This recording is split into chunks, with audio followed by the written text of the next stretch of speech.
खुशामदीद कहते हैं आपको अपने इस लेक्चर में, जिसमें हम अपना जो डिस्कशन हमारा सेट ऑपरेशंस पे चल रहा था उसको जारी रखते हैं। और हम अपने आखिरी लास्ट लेक्चर के अंदर इंटरसेक्शन, यूनियन, दो ऑपरेशंस हमने देखे थे। कुछ हमने डेफिनेशंस देखी थी, हमने सीखा था कि एग्जॉस्टिव सेट्स क्या होते हैं, सेट्स को सेल्स कब कहा जाता है, और हमने एक नई जो है एक ग्राफिकल रिप्रेजेंटेशन सेल्स की जो है वो भी इंट्रोड्यूस की थी, जिसको वेन डायग्राम्स कहा जाता है। और वेन डायग्राम्स हम ये समझते हैं कि उनको यानी उनसे हमें काफ़ी मदद मिलती है इन सेट ऑपरेशंस को समझने में।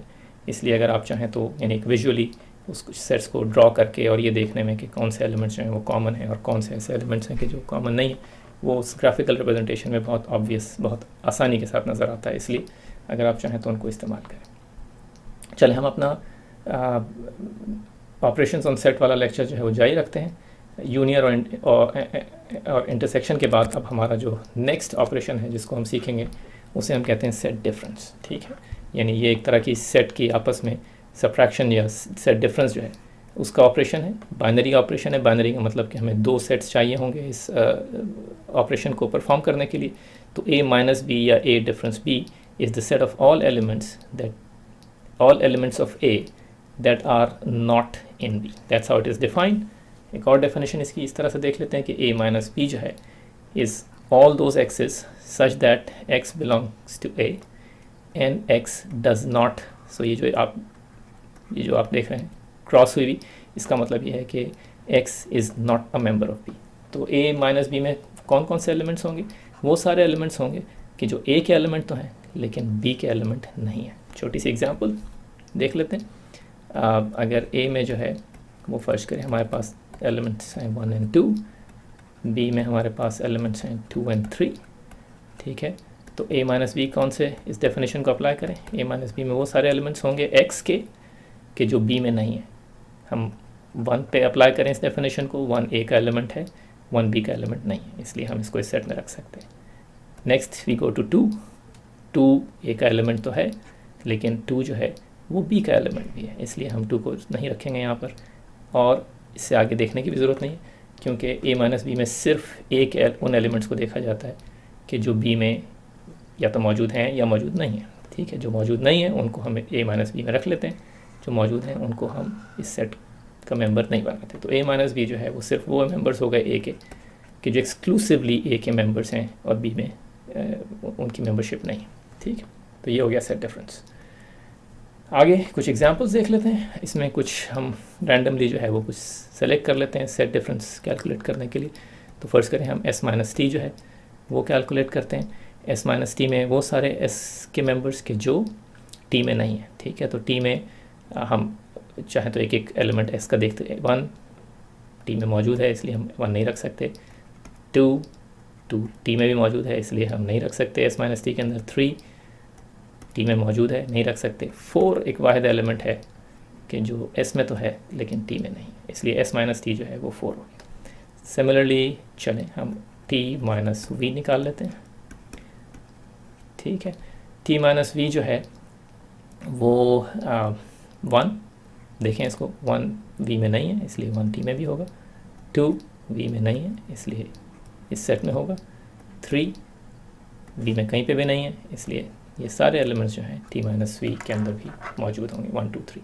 ठीक है, एक चीज़ जो शायद हमने आपको पहले नहीं बताई वो ये कि इंटरसेक्शन और यूनियन के अंदर मसलन फ़र्ज करें कि हम ये थोड़ा सा अपने इससे डिस्कशन से हट रहे हैं सेट डिफरेंस से, यानी a यूनियन b और a इंटरसेक्शन b को जिस तरह से हमने डिफ़ाइन किया है, ठीक है, उसमें कोई फ़र्क नहीं पड़ता कि हम किससे यूनियन ले रहे हैं, यानी a यूनियन b लें या b यूनियन a लें, वो दोनों एक ही सेट होंगे। इसी तरह से a इंटरसेक्शन b जो है वो और b इंटरसेक्शन a दोनों एक ही सेट होंगे। इससे कोई सिर्फ हम ये देखते हैं कि कौन से एलिमेंट्स कॉमन हैं और कौन से एलिमेंट्स हैं कि जो कॉमन नहीं है, और a यूनियन b में सारे एलिमेंट्स ऐड कर देते हैं और a इंटरसेक्शन b में सिर्फ कॉमन एलिमेंट्स ऐड करते हैं। लेकिन जब सेट डिफरेंस की बात आती है तो in general a minus B जो है वो बराबर नहीं होगा b माइनस a के। ठीक है, और ये आपको साफ नज़र भी आ रहा है क्योंकि जब हम a माइनस बी जो है उसको कैलकुलेट करते हैं तो सिर्फ हम a के एलिमेंट्स को देखते हैं और फिर ये देखते हैं कि वो b में मौजूद हैं या नहीं।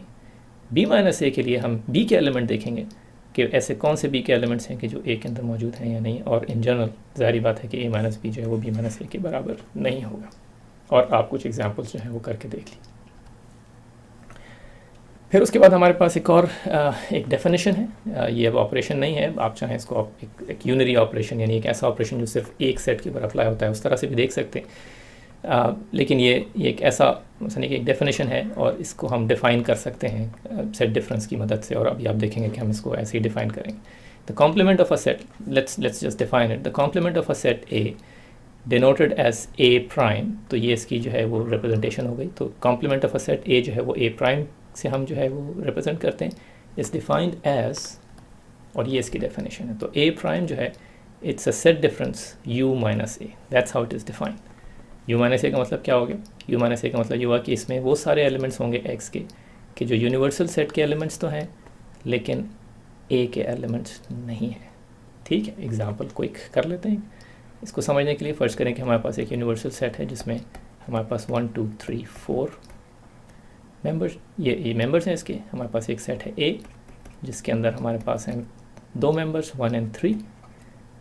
ए प्राइम जो है वो क्या होगा? ए प्राइम है सेट कॉम्प्लीमेंट। आसान लफ्ज़ों में अगर आप समझना चाहें तो ए कॉम्प्लीमेंट ये वो सारे मेंबर्स हैं कि जो ए के अलावा हैं, यानी वो सारे मेंबर्स हैं यूनिवर्सल सेट के कि जो ए के मेंबर्स को निकाल के बाकी बच जाते हैं। ठीक है, और उस वही यू माइनस ए का मतलब ये। तो 1 और 3 को आप निकाल दें इसमें से, यूनिवर्सल सेट में से, तो कौन से बच गए? 2 और 4। तो ए प्राइम में जो एलिमेंट्स हैं वो 2 और 4 हो गए। ठीक है, इस तरह से मेरा ख्याल है कि आपको समझने में आसानी भी होगी। आगे चलते हैं, कुछ प्रॉपर्टीज़ सेट कॉम्प्लीमेंट की। Complement of a complement set is set A itself. Obvious सी चीज़ है, अभी हमने जो एग्जांपल की पीछे उसमें भी अगर आप जाके देखना चाहें तो देख सकते हैं कि अगर हम ए प्राइम का दोबारा से प्राइम कैलकुलेट करें, यानी ए प्राइम हमारे पास मौजूद है, इसको दोबारा से प्राइम करें तो उसका क्या मतलब होगा कि अब हम यूनिवर्सल सेट में से 2 और 4 निकाल दें। 2 और 4 निकाल के जो बाकी बच जाएंगे वो 1 और 3 होंगे, जो वही हैं कि जो ए के अंदर थे। ठीक है, तो प्राइम ऑफ अ प्राइम या कॉम्प्लीमेंट ऑफ अ कॉम्प्लीमेंट हमें वही सेट वापस दे देता है। ठीक है, जैसे माइनस ऑफ अ माइनस होता है हमारे अरिथमेटिक के अंदर। चलो, दूसरी प्रॉपर्टी जो है वो ये है कि अगर हम यूनिवर्सल सेट का जो है कॉम्प्लीमेंट कैलकुलेट करें तो वो क्या होगा? यूनिवर्सल सेट का कॉम्प्लीमेंट का मतलब क्या हुआ कि अगर आप यूनिवर्सल सेट में से वो उसके सारे मेंबर्स निकाल दें तो क्या बाकी बचेगा? नल सेट बाकी बचेगा। ठीक, तो complement of a universal set is a null set. A intersection A prime will be a null set. क्यों होगा? क्योंकि अभी हमने आपको दिखाया कि ए प्राइम हम उस ऐसे कैलकुलेट करते हैं कि उस यूनिवर्सल सेट में से सारे जो है वो एलिमेंट्स जो एक हैं वो निकाल देते हैं। इसका मतलब है कि ए और ए प्राइम के अंदर कोई भी एलिमेंट जो है वो कॉमन नहीं होगा। अगर आपको अभी भी याद हो एग्जॉस्टिव और सेल वाली डेफिनेशन, तो ये दोनों जो हैं एग्जॉस्टिव सेल्स होंगे एक यूनिवर्सल सेट के। ज़ाहिर बात है कि जब कोई चीज़ कॉमन नहीं होगी तो उनका इंटरसेक्शन जो है वो नल सेट की सूरत में मिलेगा। अगर हम यूनियन कैलकुलेट करें इन दोनों सेट्स का, ए यूनियन ए प्राइम, क्योंकि ये एक दूसरे के कॉम्प्लीमेंट हैं, वो सारे एलिमेंट्स के जो ए में हैं उसके अलावा जितने बाकी बच जाते हैं वो ए प्राइम के अंदर होंगे। तो इन दोनों को जब हम यूनियन करेंगे, अभी मैंने आपको बताया कि ये एग्जॉस्टिव सेट्स भी हैं, सेल्स भी हैं, तो हमें जो चीज़ मिलेगी इनका यूनियन कैलकुलेट करके वो यूनिवर्सल सेट होगा। ठीक, अगर आप इन चीज़ों को वेन डायग्राम से समझना चाहें तो भी बड़ी आसानी के साथ समझा जा सकता है। चलें हम एक नया यूनिवर्सल सेट जो है उसको पहले ड्रॉ कर लेते हैं। हम यूनिवर्सल सेट जो है उसको ब्लू विंग से ड्रॉ कर लेते हैं। ये हमारा हो गया यूनिवर्सल सेट। ठीक है जनाब, इसमें एक सेट हमारा जो है वो हम ए ड्रॉ कर लें। ठीक है, एक और सेट हम जो है वो बी ड्रॉ कर लेते हैं। ठीक है जनाब, तो ये जो है, एक मिनट, हम अपना एक ए भी लिख लें उसी इंक से जिससे हमने ए ड्रॉ किया है। अच्छा, अब अगर आपसे ये पूछा जाए कि इसमें ए माइनस बी कौन से एलिमेंट्स होंगे, तो ए माइनस बी की डेफिनेशन आपको याद है। ए माइनस बी की डेफिनेशन क्या है सेट डिफरेंस की? वो सारे एलिमेंट्स ए के जो बी में नहीं है। अगर आप और करें तो इस डायग्राम में ये वाला जो शेडेड पोर्शन है ये वो सारे एलिमेंट्स होंगे कि जो ए के एलिमेंट्स तो हैं लेकिन बी में नहीं है। ठीक है, ये जो बीच वाला हिस्सा याद है, ये इंटरसेक्शन बी वाला था जिसमें वो वाले एलिमेंट्स हैं कि जो ए और बी के अंदर कॉमन है। इसी तरह से अगर आप बी माइनस ए जो है वो निकालना चाहें इसी वेन डायग्राम के ऊपर, तो वो ये वाले एलिमेंट्स होंगे जो इस सर्कल के इस हिस्से के अंदर आप लिखेंगे। ये वो हैं कि जो सिर्फ एक्सक्लूसिवली बी के एलिमेंट्स हैं और ए के अंदर मौजूद नहीं। और यहाँ से आपको जो है एक डायग्राम की शक्ल में जो हमने आइडेंटिटी आपको दी थी कि A minus B in general जो है it's not equal to B minus A, वो भी नज़र आ रहा होगा कि जो शेडेड एरिया है लाल वाला वो डिफरेंट है उस शेडेड एरिया से कि जो ग्रीन है। ठीक है, अच्छा एक क्विक डायग्राम और बना लेते हैं और इस दफ़ा हम कलर्स की फ़िक्र नहीं करते हैं, जिसमें हम सेट कॉम्प्लीमेंट जो है वो आपको दिखाने की कोशिश करते हैं। अगर ये यूनिवर्सल सेट है, ठीक है, और ये सेट ए है बीच में, तो ए कॉम्प्लीमेंट कौन सा हो गया? ए कॉम्प्लीमेंट ये सारे एलिमेंट्स के जो ए के बाहर हैं। ठीक है, तो ये हो गया हमारा ए कॉम्प्लीमेंट। ठीक है, तो ये हमने आपको जो है कुछ वेन डायग्राम्स बना के और ये जो सेट ऑपरेशंस थे मेरा ख्याल में उनको आपको समझने में आसानी हुई होगी। अब नेक्स्ट लेक्चर जो है उसके अंदर हम अपनी एक्सरसाइजेस करेंगे। आपके चैप्टर के एंड में जो कुछ क्वेश्चंस हैं उनको हल करने की कोशिश करेंगे। अगर कोई ऐसा सवाल है कि जो आपके पास है या किसी मसलन एग्ज़ाम में आया है और वो इन एक्सरसाइज में मौजूद नहीं है, वो हमें लिख के भेज दीजिए, हम उसके लिए भी कोई वीडियो जो है वो बना देंगे। ठीक है जनाब, इजाज़त दीजिए, जाइए जाके मज़े कीजिए।